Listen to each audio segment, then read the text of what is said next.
இன்றைக்கி நம்ம வந்து வருஷம் பூரா வச்சு யூஸ் பண்ணுற மாதிரி பச்சை மிளகாயை வச்சு மோர் மிளகாய் எப்படி ரெடி பண்ணுறதுன்னு தான் அந்த வீடியோவில் பார்க்க போகிறோம். இந்த மோர் மிளகாய் பழைய சாதத்துக்கு ஒரு சூப்பரான காம்பினேஷன். அதே மாதிரி நீர்மோருக்கு மேலே இந்த வறுத்த மோர் மிளகாயை தூவி விட்டு குடித்தோம்னா சூப்பராக இருக்கும். கம்பு, கேழ்வரகு கூழ் இது எல்லாத்துக்கும் ஒரு சூப்பரான சைட் டிஷ்னால் இந்த மோர் மிளகாயை சொல்லலாம். வாங்க கிராமத்து ஸ்டைலில் மோர் மிளகாய் எப்படி ரெடி பண்ணுறது, எப்படி ரொம்ப நாள் கெட்டு போகாமல் பாதுகாக்கிறேன்னு இந்த வீடியோவில் பார்க்கலாம். இந்த மோர் மிளகாய் ரெடி பண்ணுறதுக்கு இன்றைக்கி நான் வந்து பச்சை மிளகாய் 1 கிலோ வாங்கி வச்சுருக்கேன். இந்த மாதிரி மிளகாய் இருந்தாலும் மோர் மிளகாய்க்கு நல்லாயிருக்கும். அது போக குண்டு மிளகாய் இருந்தாலும் மோர் மிளகாய்க்கு சூப்பராக இருக்கும். முதல்ல மிளகாயை வந்து தண்ணியில் ஒரு தடவை நல்லா கழுவி எடுத்துடலாம். அதுக்கப்புறம் ஒரு குச்சினால் இந்த மாதிரி 4 பக்கம் சுற்றி ஹோல் போட்டுக்கலாம். அப்படி இல்லைன்னா கத்தினால் கொஞ்சமாக கீறி விட்டுக்கலாம். அதிகமாக கீறி விட்டுறக்கூடாது. அந்த மாதிரி கீறி அந்த மிளகாயோட விதைகள்லாம் வெளியே வந்துருச்சுன்னா மோர் மிளகாய் வந்து டேஸ்ட்டாக இருக்காது. இப்போ நான் வந்து குச்சினால் குத்தி தான் அவ்வளோ மிளகாயை ரெடி பண்ணி வச்சுருக்கேன். இப்போ இது எல்லாத்தையும் நான் வந்து இந்த மாதிரி ஒரு மண் பாத்திரத்தில் எடுத்துக்கிறேன். நீங்கள் வந்து ஒரு பிளாஸ்டிக் பாத்திரம் இல்லை எவர் சில்வர் பாத்திரம் எதில் வேணாலும் எடுத்துக்கலாம். ஆனால் அலுமினிய பாத்திரத்தில் எடுத்துக்கக்கூடாது. முதல்ல நம்ம வந்து உப்பு சேர்த்துக்கலாம். நான் வந்து என் கையில் வந்து 3 கைப்பிடி அளவுக்கு கல்லுப்பு சேர்த்துக்கிறேன். இந்த உப்பு வந்து இந்த 1 கிலோ மிளகாய்க்கு கரெக்டாக இருக்கும். அடுத்து நம்ம வந்து மோர் சேர்த்துக்கணும். நான் வந்து 2 டம்ளர் பாலை வந்து நல்லா காய்ச்சி தயிராக்கி அதை வந்து இந்த மாதிரி மோராக்கி வச்சுருக்கேன். மோர் வந்து ரொம்ப கெட்டியாக இருக்கக்கூடாது, கொஞ்சம் தண்ணியாக இருக்கணும். மோரை வந்து ஒரு நாள் வந்து நம்ம வெளியில் வச்சு கொஞ்சம் நல்லா புளிக்க வச்சுக்கணும். மோர் எந்தளவுக்கு புளிப்பாக இருக்கோ அந்தளவுக்கு மோர் மிளகாய் வந்து காரம் அதிகம் இல்லாமல் இருக்கும். புளிப்பு இல்லாத மோரை சேர்த்துட்டோம்னா இந்த மோர் மிளகாய் வந்து ரொம்ப காரமாக இருக்கும், சாப்பிட கொஞ்சம் கஷ்டமாக இருக்கும். இப்போ இந்த மோரை சேர்த்ததுக்கப்புறம் நல்லா இந்த மாதிரி குலுக்கி விட்டுக்கணும். இப்போ ஒரு மூடி போட்டு மூடி 8 மணி நேரம் இந்த மிளகாயும் மோரையும் சேர்த்து ஊற வச்சுக்கலாம். நடுவில் ஒரு தடவை நம்ம நல்லா குளிக்க விடணும். அப்போ தான் அடியில் இருக்க மிளகாய் மேலேயும் மேலே இருக்க மிளகாய் அடியிலையும் போகும். இப்போ காலையில் மூடியை திறந்து இந்த மிளகாயை வெயிலில் காய வச்சுக்கணும்.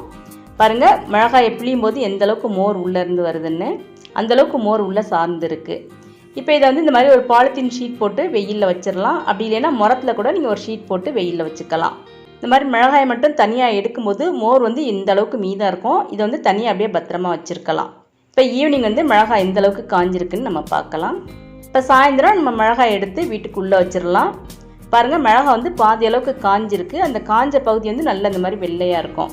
உள்ளே இருக்க மோரும் சேர்ந்து நல்லா காஞ்சிருக்கும். இப்போ இதை வந்து நம்ம இந்த மீதம் இருக்க மோரில் வந்து சேர்த்து நல்லா குலுக்கி விட்டுக்கணும். மிளகாய்க்கு உள்ளே வந்து மொத்த மோரும் உள்ளே சார்ந்துடாது. முதல்ல சார்ந்த மோர் வந்து வெயிலில் நல்லா காஞ்சதுக்கப்புறம் திருப்பியும் மோருக்குள்ளே நம்ம மிளகாயை சேர்க்கும்போது மீதமில் இருக்க மோர் வந்து மிளகாய்க்குள்ளே போகும்.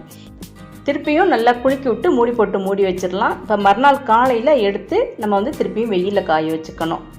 இப்போ 2வது நாள் காலை ஆயிடுச்சு. இப்போ அந்த மிளகாயை வந்து நல்லா இந்த மாதிரி குலுக்கி விட்டு திருப்பியும் நம்ம வெயிலில் காய வச்சிடலாம். பாருங்கள் 2வது நாள் மிளகாய்க்குள்ளே மோர் எந்த அளவுக்கு உள்ளே சார்ந்துருக்குன்ட்டு. மிளகாய் எல்லாத்தையும் இந்த ஷீட்டில் போட்டதுக்கப்புறமும் மோர் வந்து இன்னும் கொஞ்சம் மீதம் இருக்குது. இதையும் நம்ம அப்படியே பத்திரமா எடுத்து வச்சிடலாம். ஈவினிங் வந்து அந்த மிளகாய் நல்லா காஞ்சி வந்ததுக்கப்புறம் இந்த மோரில் அந்த மிளகாயை சேர்த்துக்கலாம். இப்போ ஈவினிங் வரைக்கும் இந்த மிளகாய் வந்து நல்லா வெயிலில் காயட்டும். 2வது நாள் பாருங்கள் மிளகாய் எந்த அளவுக்கு கலர் மாறி இருக்குன்னு, அந்தளவுக்கு மோர் வந்து உள்ளே நல்லா அப்சர்வ் ஆகிருக்கு. இப்போ திருப்பியும் அந்த மீதம் இருக்க மோரில் இந்த மிளகாயை வந்து நம்ம சேர்த்து நல்லா குலுக்கி விட்டுக்கலாம். 3வது நாள் நம்ம மிளகாயை அதே மாதிரி மோர்லேருந்து வெளியே எடுத்து காய போட்டுக்கலாம். நம்ம ஒரு நாள் மட்டும் மோர்க்குள்ளே போட்டு மிளகாயை காய வச்சோம்னா மிளகாய் வந்து ரொம்ப காரமாக இருக்கும். இந்த மாதிரி புளிப்பை வந்து அந்த மிளகாய் உள்ளே இழுக்க இழுக்க மிளகாயோட காரத்தன்மை வந்து குறைஞ்சிட்டே போகும். அதனால தான் இந்த மோர் காலி ஆகிற வரைக்கும் நம்ம இந்த மிளகாய் அதில் போட்டு 2-3 நாள் சேர்த்து நல்லா ஊற வச்சுக்கிறோம். இப்போ 3வது நாள் காலையில் நம்ம மிளகாய் எடுத்து வெயிலில் காய வச்சிடலாம். பாருங்கள் 3வது நாள் வந்து மோர் எதுவுமே மீதம் கிடையாது. அப்படி உங்களுக்கு மீதம் இருந்துச்சுன்னா திருப்பி நீங்கள் அந்த மோரை வந்து மோர் மிளகாய் ரெடி பண்ணுறதுக்கு யூஸ் பண்ணிக்கலாம். அப்படி இல்லைன்னா கொத்தவரங்க வத்தல், கூழ் வத்தல் கூட இதை நீங்கள் யூஸ் பண்ணிக்கலாம். இப்போ இதுக்கப்புறம் இதை குறைஞ்சது 4 நாள் நல்ல வெயிலில் காய வைக்கணும்.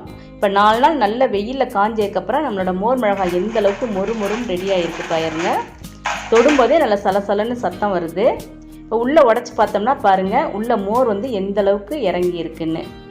நிறைய நேரம் கடையில் வாங்குகிற மோர் மிளகாய் வந்து ரொம்ப காரமாக இருக்கும். ஏன்னா உள்ளே வந்து மோர் அந்த அளவுக்கு இறங்கி இருக்காது. நீங்கள் இந்த மெத்தடில் மோர் மிளகாய் ரெடி பண்ணி பாருங்கள். மிளகாய் வந்து காரமாக இருக்கும், ஆனால் ரொம்ப காரமாக இருக்காது. சாப்பிட்றதுக்கு வந்து ரொம்ப டேஸ்ட்டாக இருக்கும். இதை வந்து இந்த மாதிரி ஒரு ஏர்டைட் கண்டெய்னரில் நம்ம ஸ்டோர் பண்ணி வச்சிட்டோம்னா குறைஞ்சது 1 வருஷம் வரைக்கும் கெட்டு போகாமல் இருக்கும். நடுவில் வந்து ஒரு 2-3 தடவை வெயிலில் காய வச்சு எடுத்து வச்சுக்கணும். ஒரு கடாயில் இந்த மோர் மிளகாய் பொரிக்கிறதுக்கு நம்ம தேவையான அளவு எண்ணெய் ஊற்றிக்கணும்.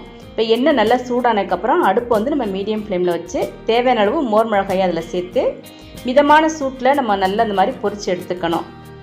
அடுப்பு வந்து ரொம்ப ஃபுல்லாகி வச்சிட்டோம்னா கலர் வந்து டக்குன்னு மாறிடும்.